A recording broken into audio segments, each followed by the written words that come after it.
अस्सलाम वालेकुम 10th class. बेटा उम्मीद है आप घर में आप सब घर में खैरियत से होंगे।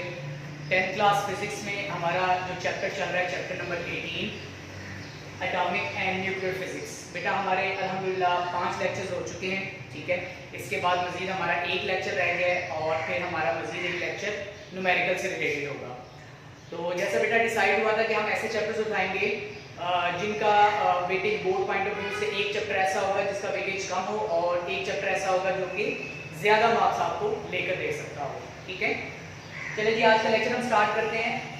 आज का लेक्चर है हमारा nuclear fission reaction. Nuclear fission reaction होता क्या है? सबसे पहले मैं आपको बता दूं कि ये न्यूक्लियर रिएक्शन हम कहते किसे? बेटा ऐसे रिएक्शंस जो कि अनस्टेबल एलिमेंट्स के न्यूक्लियस से आपके सामने आते हैं, मतलब ऐसे रिएक्शंस जो अनस्टेबल न्यूक्लियाई, मतलब ऐसे न्यूक्लियाई जिनका एटॉमिक नंबर 82 से ग्रेटर हो, उन एलिमेंट्स के जो न्यूक्लियस होंगे वो मुख्तलिफ किस्म के रिएक्शंस शो करते हैं। उनमें दो किस्म के रिएक्शंस हैं, एक है फिशन रिएक्शन और बेटा दूसरा है फ्यूजन रिएक्शन। हमारा आज का जो टॉपिक है वो है fission reaction.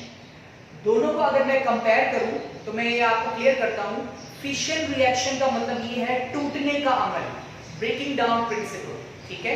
The process in which an element breaks down, एक एलिमेंट जिसमें टूटता है। अब ये एलिमेंट कौन सा होगा, टूटने के अमल से क्या मुराद है, और इस टूटने के दौरान, इस ब्रेकिंग डाउन प्रोसेस के दौरान कौन कौन से टॉपिक हमने डिस्कस करने हैं। दूसरा आ जाता है फ्यूजन रिएक्शन, जो कि हमारा लेक्चर नंबर 7 होगा। फ्यूजन रिएक्शन का मतलब है जुड़ने का अमल, एसिमिलेशन प्रोसेस, जिसमें दो लाइटर न्यूक्लियाई जुड़ेंगे, आपस में जम होंगे, मिक्स होंगे। बड़ी हैरानकुन बात है कि न्यूक्लियस एक दूसरे में कैसे जम हो सकते हैं, इवन दोनों पर पॉजिटिव चार्ज होता है, ठीक है, न्यूक्लियस के ऊपर। तो बहुत ही इंटरेस्टिंग टॉपिक है ये दोनों, ठीक है। Atomic physics and nuclear physics की बहुत ही कोर किस्म के टॉपिक ये कंसिडर किए जाते हैं। सबसे पहले तो मैं आपको बेटा ये क्लियर कर दूं कि ये जो आपका टॉपिक है लॉन्ग क्वेश्चन के तौर पर आपने इसको अटेम्प्ट कैसे करना है, ठीक है। आप जरा व्हाइट बोर्ड पे देखें, आउटलाइन एंड हेडिंग्स, आपने किन हेडिंग्स के ऊपर इस पूरे लॉन्ग क्वेश्चन को अटेम्प्ट करना है। सबसे पहले आप देखें हिस्टोरिकल डिस्कशन। हिस्टोरिकल डिस्कशन का मतलब ये हुआ कि ये जो कॉन्सेप्ट है ये कैसे स्टार्ट हुआ और इसके ऊपर किन साइंटिस्ट ने अपना रोल अदा किया था। फिर उसके बाद हम इसकी डेफिनेशन या स्टेटमेंट का जिक्र करेंगे and then general nuclear reaction, एक एग्जांपल न्यूक्लियर रिएक्शन लेके चलेंगे जिसमें हम इस प्रोसेस को समझ सकें। एंड देन पिक्टोरियल रिप्रेजेंटेशन, एक खाका बनाएंगे और इस प्रोसेस को हम समझेंगे। न्यूक्लियर रिएक्शन, अब जो आपने खाका बनाया है और जिस जनरल न्यूक्लियर रिएक्शन का जिक्र किया है बेटा, उसके ऊपर प्रॉपर एक एग्जांपल के तौर पर न्यूक्लियर रिएक्शन हम लेकर चलेंगे। एंड देन फिशन फ्रैगमेंट्स, ये भी एक स्टेप है, एक स्टेज है इस पूरे के पूरे रिएक्शन के दौरान, ठीक है, इस प्रोसेस के दौरान। कंपैरिजन ऑफ एनर्जी, देखिए जी इस प्रोसेस में बहुत ज़्यादा एनर्जी भी मिलती है, ठीक है, एनर्जी रिलीज होती है, तो उस एनर्जी को हम कंपेयर करेंगे डिफरेंट एग्जांपल के साथ, जैसे व्हाइट बोर्ड पे भी आपको नजर आ रहा है, ठीक है। आगे हम उसको लेकर चलते हैं। देन हम चेन रिएक्शन का जिक्र करेंगे, pictorial representation about chain reaction and controlling chain reaction, मतलब उस रिएक्शन को हम कंट्रोल कैसे करते हैं। ये बहुत इंटरेस्टिंग टॉपिक है। चलिए अब हम अपना टॉपिक स्टार्ट करते हैं हिस्टोरिकल डिस्कशन में। जी 1939 में, 1939 मतलब initial stage of second world war, ठीक है, दूसरी जंग अज़ीम के आगाज में दो साइंटिस्ट थे, ओटो हॉर्न एंड फ्रिट्ज स्ट्रॉसमैन। इन्होंने यूरेनियम जैसे हाईली अनस्टेबल न्यूक्लियस के ऊपर रिएक्शन ऑब्जर्व किए। इन्होंने ये ऑब्जर्वेशन दी कि जब एक अनस्टेबल न्यूक्लियाई टूटता है तो वो दो करीब करीब पार्टिकल में स्प्लिट होता है, टूटता है, मजीद 3 न्यूट्रॉन्स खारिज करता है, एवरेज 2.47, मतलब हम प्रॉपर जब वैल्यू लेंगे तो 3 न्यूट्रॉन्स का जिक्र करेंगे, और साथ में बहुत ज्यादा मिकदार में एनर्जी रिलीज होती है। ये एनर्जी लाइट एनर्जी भी हो सकती है, ये एनर्जी हीट एनर्जी भी हो सकती है, ठीक है जी। तो ये हिस्टोरिकल डिस्कशन आपकी टेक्स्ट बुक में मौजूद है, आप जैसे इसको रीड कीजिएगा, ठीक है। मजीद आप इसके बारे में डिटेल सर्च भी कर सकते हैं। स्टेटमेंट की बात करते हैं जी। The process a phenomenon in which the splitting of heavy nucleus, uranium, plutonium, thorium. अब ये जो मैंने 3 एग्जांपल दी हुई हैं, ये हाईली अनस्टेबल न्यूक्लियाई हैं, ठीक है, जिनका एटॉमिक नंबर 82 से ग्रेटर है। into two lighter nuclei liberating large amount of energy by the bombardment of slow moving neutrons। मतलब कि जब आप एक हाईली अनस्टेबल न्यूक्लियाई जैसा कि यूरेनियम, प्लूटोनियम, थोरियम, जब आप इन पर सुस्त रफ्तार न्यूट्रॉन की बम्बार्डमेंट करते हैं, जब आप इनके न्यूक्लियस के ऊपर स्लो मूविंग न्यूट्रॉन्स ड्रॉप करवाते हैं, तो इन एलिमेंट्स के न्यूक्लियस उस कमिंग न्यूट्रॉन को एब्जॉर्ब करने के बाद अपने अंदर उसके अंदर एक रेवोल्यूशन बन जाता है, एक रेवोल्यूशन क्रिएट हो जाता है, एक इनकलाब बर्पा हो जाता है और फिर वो टूटने के अमल में आता है। जब वो टूटेगा, they will split into two lighter nuclei, दो हल्के न्यूक्लियाई में टूट जाएगा, लिबरेटिंग, साथ में खारिज होगी लार्ज अमाउंट ऑफ एनर्जी, बहुत ज्यादा मिकदार में एनर्जी भी खारिज होगी। तो इस प्रोसेस को, इस फिनोमिनन को बेटा हम कहते हैं न्यूक्लियर फिशन रिएक्शन। ठीक हो गया जी? ये बेटा आपकी डेफिनेशन है। फिर दोबारा एक दफा मैं रीड कर देता हूं। Splitting of heavy nucleus uranium, plutonium, thorium into two lighter nuclei liberating large amount of energy by the bombardment of slow moving neutrons। ठीक है जी? जनरल न्यूक्लियर रिएक्शन की बात करते हैं। अब जो डेफिनेशन, जो स्टेटमेंट हमने पढ़ी है, इस स्टेटमेंट को हमने एक न्यूक्लियर रिएक्शन में, जनरल न्यूक्लियर रिएक्शन के तौर पे हम लेके चलेंगे। जरा गौर करें, यहाँ आपके पास एक हाईली अनस्टेबल रेडियोएक्टिव न्यूक्लियाई है यूरेनियम, जिसका एटॉमिक मास है 235 और एटॉमिक नंबर है इसका 92। मतलब इसमें 92 प्रोटॉन्स हैं, 92 इलेक्ट्रॉन्स हैं और इसके न्यूक्लियस में प्रोटॉन एंड न्यूट्रॉन का जो सम है, प्रोटॉन एंड न्यूट्रॉन का जो सम है वो है 235, यानी इसका एटॉमिक मास कंसीडर कर रहे हैं। जब इस हाईली रेडियोएक्टिव अनस्टेबल एलिमेंट के ऊपर एक न्यूट्रॉन बम्बार्ड किया जाता है, ड्रॉप किया जाता है, तो ये इसे एब्जॉर्ब करने के बाद, न्यूट्रॉन को एब्जॉर्ब करने के बाद एक मीडियोकर स्टेट में कन्वर्ट हो जाता है। मतलब टूटने से पहले अपनी शक्ल बिगाड़ता है, अपनी तरतीब, अपना स्ट्रक्चर को डिफॉर्म करता है। और जरा गौर करें, यहाँ पर यूरेनियम 236 हो जाएगा। क्यों? 235 पहले और एक इस न्यूट्रॉन को एब्जॉर्ब करने के बाद ये बन जाएगा 236 और atomic number as it is रहेगा। ठीक है? अब इस स्टेज को, इस मीडियोकर या इस इंटरमीडिएट स्टेज को हम कहते हैं फिशन फ्रैगमेंट्स। ठीक है जी? फिशन फ्रैगमेंट्स दरअसल वो स्टेज होता है हाईली रेडियोएक्टिव अनस्टेबल न्यूक्लियाई का जो टूटने से पहले होता है। जैसे कि आप लोगों ने बायोलॉजी में पढ़ा हुआ होगा कि जब सेल डिविजनिंग होती है, तो सेल डिविजनिंग से पहले एक सेल अपने स्ट्रक्चर को डिफॉर्म करता है, अपनी शक्ल को बिगाड़ देता है जी। साथ में अब आप ये देखिए x प्लस वाई। अब ये x प्लस वाई क्या है? These are the daughter elements, daughter nuclei, मतलब जो नए एलिमेंट्स बनेंगे टूटने के बाद। ठीक है? इस fission fragment state of uranium के टूटने के बाद बेटा जो न्यू एलिमेंट्स बनेंगे उसे मैंने x और y से रिप्रेजेंट कर दिया है। ठीक है? आगे इसके एग्जांपल के तौर पे मैं आपको बताता हूं जी। Plus neutron plus energy. ठीक है?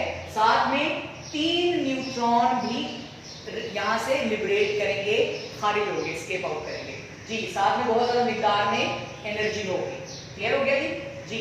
इसके बाद हम बात करते हैं पिक्टोरियल रिप्रेजेंटेशन। पिक्टोरियल रिप्रेजेंटेशन का मतलब ये है कि जो आपने अभी जनरल रिएक्शन की बात की है, इसे एक तस्वीरी शक्ल दे रहे हैं, एक खाका बना रहे हैं आप। ठीक है? जरा गौर से देखें, यहाँ आपको ये ब्लू डॉट नजर आ रहा होगा, ब्लू आपको पॉइंट नजर आ रहा होगा, इट इज न्यूट्रॉन। ठीक है? ये न्यूट्रॉन जब इस यूरेनियम ने एब्जॉर्ब किया, इस न्यूट्रॉन को जब इस यूरेनियम ने एब्जॉर्ब किया, तो अपनी स्ट्रक्चर को इसने थोड़ा सा डिफॉर्म कर दिया। मतलब और से देखिए 236, 92 intermediate nucleus, intermediate state of nucleus. ठीक है? बिफोर स्प्लिटिंग, ये याद रखें जी। इसके बाद क्या होता है? इसके बाद दो पार्टिकल्स, मैंने अभी एक बनाया हुआ ताकि आपको क्लियर कर दूं, एक बनेगा बेरियम और बेटा एक बनता है क्रिप्टॉन, ठीक है, क्रिप्टॉन। ये दो एलिमेंट्स डिस्कवर होंगे एक न्यूक्लियाई के टूटने से, यूरेनियम के। और मजीद आप देखें एक एक न्यूट्रॉन भी खारिज होगा और साथ में बहुत ज्यादा मिकदार में एनर्जी होगी, जिसका मैंने जिक्र किया, it should be a light energy और the heat energy. Heat energy बहुत ज्यादा मिकदार में होती है, ठीक है, इसका आगे एनर्जी कंपैरिजन भी आएगा जी। फिशन फ्रैगमेंट स्टेट आपका क्लियर हो चुका, ठीक है। क्योंकि टॉपिक को मैं आगे पीछे से हेडिंग्स बना के आपको क्लियर कर रहा हूँ, इस वजह से आपने एक दो दफा और से वीडियो सुनना है, देखना है, व्हाइट बोर्ड पर तवज्जो देनी है, और फिर उसके बाद जो मैंने आउटलाइन बताई है या जो हेडिंग्स बताई हैं बेटा, इन हेडिंग्स को लेकर आपने अपनी टेक्स्ट बुक की रीडिंग करनी है और फिर आपने वहां से उसको हाईलाइट करना है कि सर ने ये तमाम टॉपिक का जिक्र किया है, ठीक हो गया जी।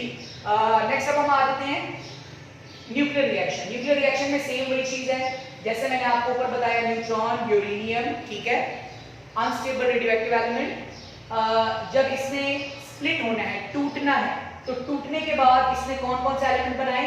बेरियम जिसका एटॉमिक मास 141, एटॉमिक नंबर 56, और क्रिप्टॉन जिसका एटॉमिक मास 92 और एटॉमिक नंबर 36, साथ में 3 न्यूट्रॉन और बहुत ज्यादा मिकदार में एनर्जी, ठीक हो गया जी। ये था बेटा आपका जनरल रिएक्शन, न्यूक्लियर रिएक्शन जी। अब हम आगे आ जाते हैं comparison of energy, energy comparison. ये जो मैंने एनर्जी लिखा है यहाँ पे, इस एनर्जी को समझने के लिए एक मिसाल दी जाती है। वो एग्जांपल क्या है? वो एग्जांपल है कि अगर आप एक टन कोयला जलाएं, एक टन अगर आप कोल को बर्न करते हैं तो वहां से जो आपको total amount of heat energy जो मिलती है वो बेटा मिलती है 3.6 मल्टीप्लाई 10⁻10 जूल, ठीक है, ये इतनी, मतलब एक टन कोयला अगर आप जलाएं, ठीक है, उसको बर्न करें तो आपको इतनी मिकदार में हीट एनर्जी मिलती है।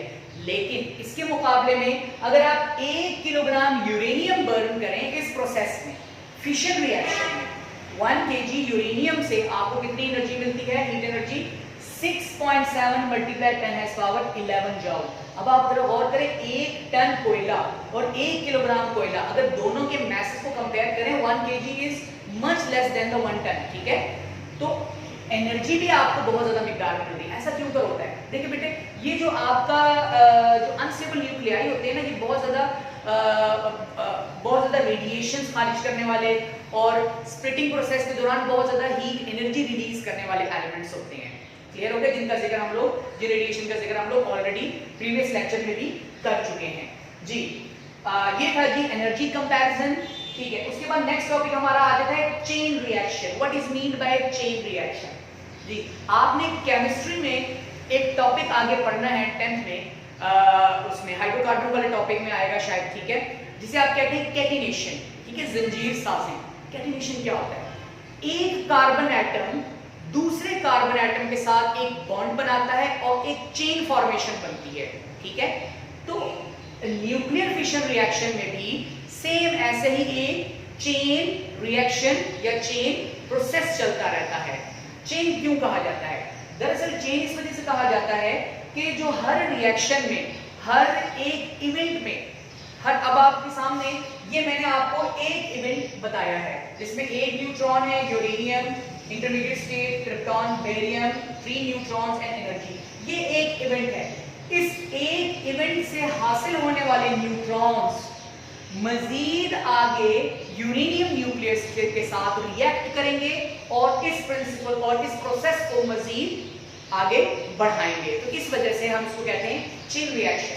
जरा व्हाइट बोर्ड पे बात कर दीजिए, ठीक है, जरा गौर से देखें आप जी। ये एक न्यूट्रॉन है, ये इस यूरेनियम के ऊपर बम्बार्ड होता है तो अपने साथ ये 2 पार्टिकल्स रिलीज कर देता है, स्प्लिटिंग डाउन, ठीक है, स्प्लिट होने के बाद, टूटने के बाद, साथ में 3 न्यूट्रॉन खारिज होते हैं। अब ये एक इवेंट कंप्लीट हो गया, ठीक है। इस इवेंट में ये जो 3 इजाफी न्यूट्रॉन्स निकले हैं, चूंकि हमारे पास ये एक न्यूक्लियस के साथ रिएक्शन नहीं होता, हम जब भी ये रिएक्शन करवाते हैं तो नंबर ऑफ केजीज में या मैस, स्पेसिफिक मैस में, क्वांटिटी में हमारे पास यूरेनियम मटेरियल होता है, अनगिनत नंबर हमारे पास न्यूक्लियाई के होते हैं। तो हर न्यूट्रॉन मजीद यूरेनियम के साथ साथ रिएक्ट करेगा, ठीक है। अच्छा, अब ये न्यूट्रॉन आगे इस यूरेनियम के साथ और फिर ये प्रिंसिपल चलता रहेगा, तो ये एक स्टेज बन चुका इनफिनिट पॉइंट तक। सिमिलरली जो फर्स्ट इवेंट में दूसरा न्यूट्रॉन था वो अपने साथ एक और सिस्टम बनाएगा, एक और चेन बनाएगा।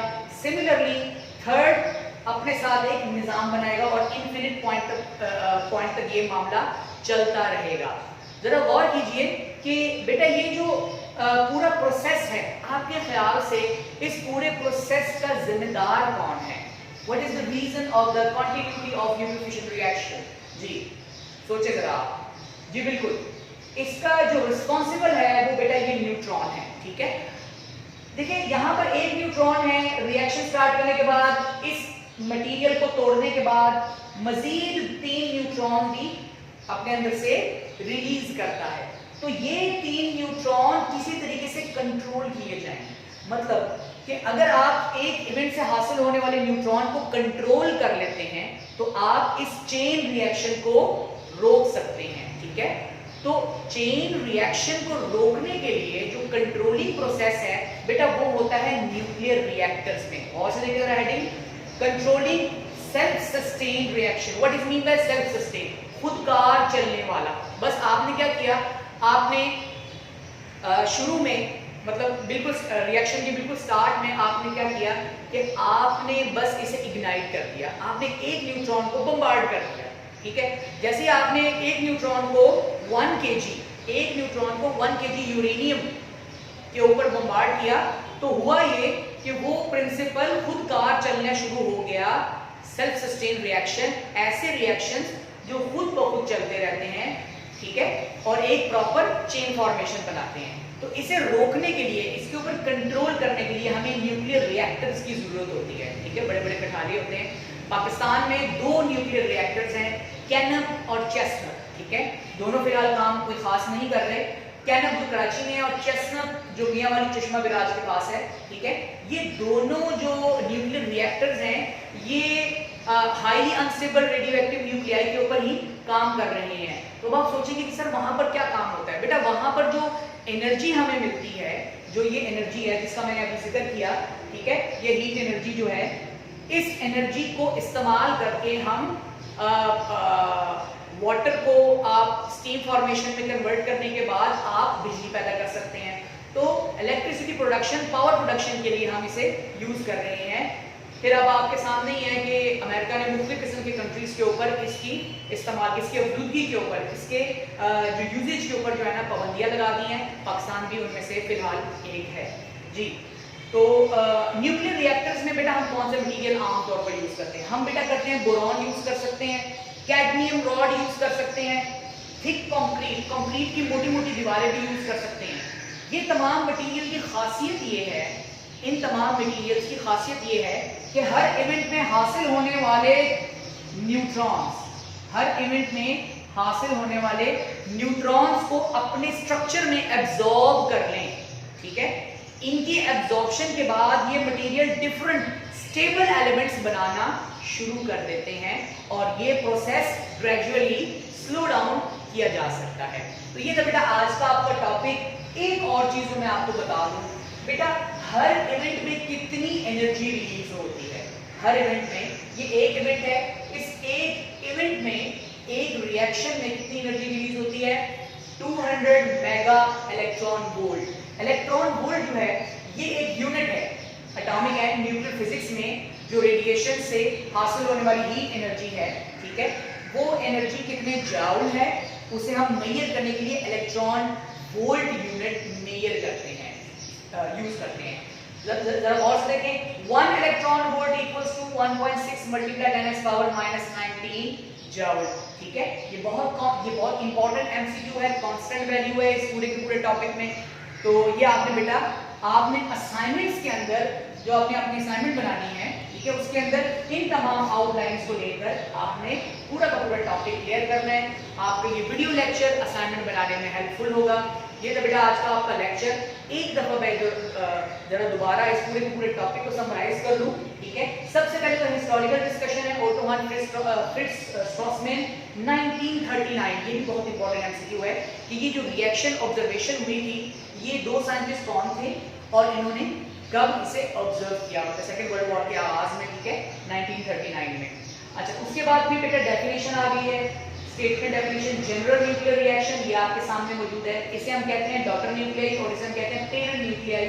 और इस स्टेज को, इस मीडियम स्टेज को हम कहते हैं फिशन फ्रैगमेंट्स। ये वो स्टेज है जिसमें एक न्यूक्लियस टूटने से पहले अपनी शक्ल बिगाड़ देता है, अपना स्ट्रक्चर डिफॉर्म्ड कर देता है। जरा गौर से देखिए, यहाँ पर इसकी शक्ल जो है वो बिगड़ चुकी है, जिसका मैंने सेल डिवीजन से पहले वाले प्रोसेस का जो आप लोगों ने माइटोसिस और मियोसिस के अंदर बायोलॉजी में पढ़ा है, ऑलमोस्ट ये उस जैसा ही है जी। उसके बाद फिर पिक्टोरियल रिप्रेजेंटेशन। पिक्टोरियल रिप्रेजेंटेशन में आपने इसे कैसे बनाना है, कलरफुल मार्कर यूज करें, प्यारे प्यारे डायग्राम्स बनाएं आप, ठीक है, मेहनत करें इन चीजों के ऊपर। फिर न्यूक्लियर रिएक्शन आ जाएगा, फिशन फ्रैगमेंट डेफिनेशन प्रॉपर आपकी टेक्स्ट बुक में मौजूद है, आप गौर से रीड करेंगे। If you are a good reader then you will be a good leader, ठीक है। तो आपने रीडिंग अच्छी तरीके से करनी है ताकि आप उसको हाईलाइट कर सकें जी। फिर बेटा आ जाता है एनर्जी कंपैरिजन। एनर्जी कंपैरिजन के अंदर मैंने आपको क्लियर कर दिया कि जी इसका कैसे रोल है। फिर मजीद आपके पास डायग्राम और मजीद हेडिंग्स आपकी सारी क्लियर हो चुकी है। अच्छा, एक आखिरी बात मैं आपको बता दूं बेटा, यहाँ पर अगर आप इस रिएक्शन को सामने रखें तो रिएक्टेंट्स और प्रोडक्ट का मैस हमेशा बराबर नहीं होता। फिर सुनें, रिएक्शन में रिएक्टेंट्स और प्रोडक्ट का मैस हमेशा बराबर नहीं होता। आप लोगों ने केमिकल रिएक्शन में आमतौर पर तो यही पढ़ा होता है कि जो आपके पास रिएक्टेंट्स होते हैं लेफ्ट साइड पे जो आप लिखते हैं, ठीक है, और जो आपके प्रोडक्ट होता है, जो आपके हासिलात बनते हैं राइट साइड पे आप जब लिखते हैं उसको, तो उनके अगर आप मैसेज को, नंबर ऑफ एटम्स को, नंबर ऑफ मोल्स को अगर आप कैलकुलेट करें तो आमतौर पर वो ठीक निकल आते हैं। लेकिन अगर वहाँ एनर्जी इन्वॉल्व हो जाए, बर्तन ठंडा गर्म हो रहा है, तो उस सूरत में एग्जैक्ट मैस नहीं होगा। ऐसा क्यों कर होता है बेटा? आपने ना एक टॉपिक पढ़ा था इंटर कन्वर्जन ऑफ एनर्जी, एक टॉपिक ये था। दूसरा टॉपिक था आइंस्टाइन की इक्वेशन थी E = mc²। E = mc²। यहाँ पर E एनर्जी है, m mass of the substance है। अब यहाँ पे सब्सटेंस क्या है? Uranium. C speed of light और उसका स्क्वायर जब हम लेंगे बेटा, यहाँ पर ये जो अच्छा मैं पहले क्लियर कर दूं कि इस इक्वेशन से हम ये क्लियर कर सकते हैं कि कोई मेटल कितनी एनर्जी पोजेस करती है और कितनी एनर्जी रिलीज कर सकती है। तो वो जो मैंने बात कही कि लेफ्ट साइड और राइट साइड के मैस यानी रिएक्टेंट्स और प्रोडक्ट का मैस बराबर नहीं होगा, इसकी रीजन ये है कि इस दौरान कुछ मैटर एनर्जी में कन्वर्ट हो चुका है, जिसका जिक्र मैं ऑलरेडी कर चुका हूँ। तो अगर आप इस तरीके से इस एनर्जी को भी कैलकुलेट करते हैं तो नियरली इक्वल या आपके पास मैस तकरीबन बराबर निकल आता है, लेकिन आमतौर पर ऐसा होता नहीं है, ठीक है। तो E = mc² के तहत मैस जो है वो एनर्जी में कन्वर्ट हो गया, इस वजह से आपके पास प्रॉपर प्रोडक्ट और रिएक्टेंट का मैस सेम नहीं होता। इंटर कन्वर्जन ऑफ एनर्जी और ग्रेटर अपना सर आइंस्टाइन उनकी इस इक्वेशन से हम लोग इस चीज का सबूत देते हैं। तो ये तो बेटा आज का आपका टॉपिक, लेक्चर को बार बार सुने, ठीक है। ऐसा नहीं है कि आप एक दफा सुन लें और फौरन असाइनमेंट बनाने शुरू कर दें, नहीं। आपने क्या करना है, आपने लेक्चर को एक दफा सुनना है, रीडिंग करनी है, फिर दोबारा लेक्चर को सुनना है, फिर आपने अच्छी तरीके से रीडिंग करनी है और हाईलाइट करना है। कंटेंट आपके सामने मौजूद है, हेडिंग्स आपके सामने मौजूद है, ध्यान से सुने आप, ध्यान से आप अपने लेक्चर्स बनाएं। इंपॉर्टेंट टॉपिक है बेटा ये, ठीक है। ये टॉपिक आपका फर्दर क्लास में सेकंड ईयर में भी जाके प्रॉपर एग्जैक्ट इसी पैटर्न पर और मजीद कुछ एक्सप्लेनेशन के साथ आपके पास ये आएगा। Thank you very much.